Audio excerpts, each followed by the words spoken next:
ஆணுறுப்பை பெரிதுபடுத்துதல் அப்படின்றது வரலாற்றில் எல்லோருமே முயற்சி பண்ண விஷயம். இப்போ நவீன மருத்துவ முறைகளில் இது சாத்தியம். ஒரு 2-3% ஆண்களுக்கு ஹார்மோன் குறைவால் அல்லது ஜெனட்டிக் ப்ராப்ளங்களால் ஆணுறுப்பு சின்னதாக இருக்கும், இல்லை வளராமலே இருக்கலாம், ரொம்ப சின்னதாக இருக்கலாம். அப்போது இதை பெரிது பண்ண முடியுமான்னா கண்டிப்பாக பண்ண முடியும். இதை தவிர பெண்களுக்கு மார்பகங்கள் பெருசாக வேணும்னு நினைக்கிற மாதிரி நிறைய ஆண்கள் ஆணுறுப்பு பெரிதாக வேணும்னு நினைக்கிறாங்க. இப்போது புதிதாக இந்த ஆபாச படங்கள்லாம் வந்த பிறகு அதை பார்த்து விட்டு ஆணுறுப்பை பெரிதாக்கணும்னு நினைக்கிற ஆண்களுடைய எண்ணிக்கை நிறைய இருக்குது.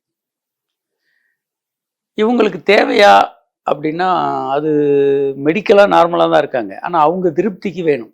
இப்போ நம்ம ஒரு கார் வச்சுருக்கோம், மாருதி கார்லேயும் அதே இடத்துக்கு தான் போகிறோம், பென்ட்லி காரு இல்லை பெரிய 4-5 கோடி ரூபாய் கார்லேயும் அதே இடத்துக்கு தான் போகிறோம். போகிற இடம் ஒன்று தான். ஆனால் நம்ம பெரிய கார் வேணுன்ற மாதிரி பெரிய ஆணுறுப்பாக இருக்கிறதுல அவங்களுக்கு ஒரு ப்ரைடு இருக்குது ஆண்களுக்கு, அது ஒரு பெருமிதம் இருக்குது. அப்போது நார்மலாக இருக்கிறவங்க இன்னும் கொஞ்சம் ஆணுறுப்பை பெருசாக்க வேணும் அப்படின்னு நினைக்கிறாங்க. அப்படின்னா இதுக்கு என்ன பேருனா ஸ்மால் பீனிஸ் சிண்ட்ரோம் அப்படின்னு வச்சுருக்காங்க. ஏன்னா அவங்களுக்கு ஸ்மால் பீனிஸ் இல்லை, ஆனால் இருக்கிறத பெரிதாக்க விரும்புகிறோம். இப்போ ஒரு பெண், எனக்கு இன்னும் கொஞ்சம் மார்பு பெரிதாக இருந்தால் எனக்கு ஒரு மாடல், நான் ஒரு நடிகை, இது அட்ராக்டிவாக இருக்கும், எனக்கு நிறைய சான்சஸ் வரும், இல்லை என் கணவர் அப்படி விரும்புகிறாரு, இப்படி நிறைய காரணங்கள் சொல்லலாம். இந்த மாதிரி ஆண்களும் நிறைய காரணங்கள் வச்சுருக்காங்க. அப்போது இவர்களுக்கும் பெரிதாக்க முடியும். என்னென்னலாம் முடியும்?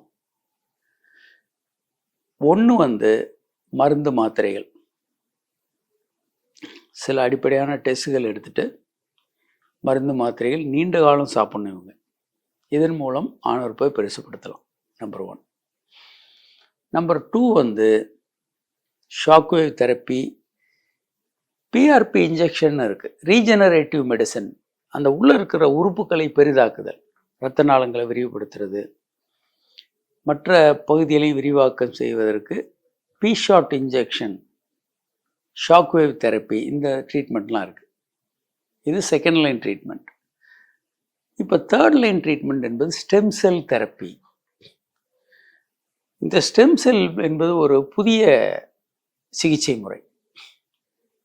ஒரு மனிதனே ஒரு ஸ்டெம் செல்லிருந்து தான் வரான். ஒரு செல்லிலிருந்து 222 வகையான செல்கள் கொண்ட 23 லட்சம் கோடி செல்கள் உள்ள ஒரு மனிதன் உருவாகிறான். இது அந்த ஒரு செல்லுக்கு பேர் தான் ஸ்டெம் செல். அது பெருகி பெருகி பெருகி பல்வேறு உறுப்புகளையும் உண்டாக்குது. அந்த மாதிரி செல்களை நம்மை போன்ற மனிதர்கள்ட்டிருந்து எடுக்கலாம், எலும்பு மஜ்ஜையிலேருந்து எடுக்கலாம், வயிற்றில் இருக்க நமக்கு தேவைப்படாத கொழுப்புல இருந்து ஸ்டெம் செல்கள் எடுக்கலாம். கொழுப்புல இருந்து ஸ்டெம் செல்ஸ் எடுத்து ஆணுறுப்பில் இன்ஜெக்ட் பண்ண முடியும். அதன் மூலம் ஆணுறுப்பை பெரிதாக்க முடியும்.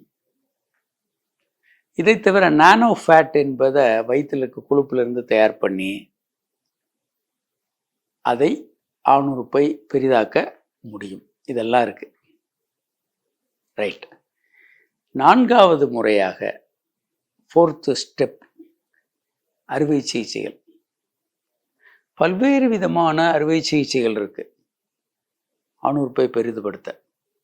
இந்த துறையில் ரொம்ப முன்னணியில் இருக்கிறது அமெரிக்கா, அதே மாதிரி கொரியா, சவுத் கொரியா. சவுத் கொரியாவில் ஏராளமான சிகிச்சை முறைகள் இருக்குது.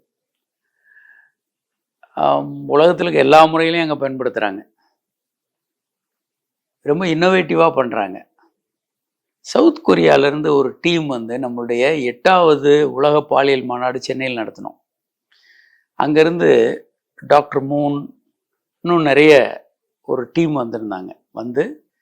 என்னென்ன முறைகளில் ஆணுறுப்பை பெரிதாக்க முடியும் அப்படின்னு ஹோட்டல் லீ மெரிடியனில் அந்த கான்ஃபரன்ஸ் நடந்தது.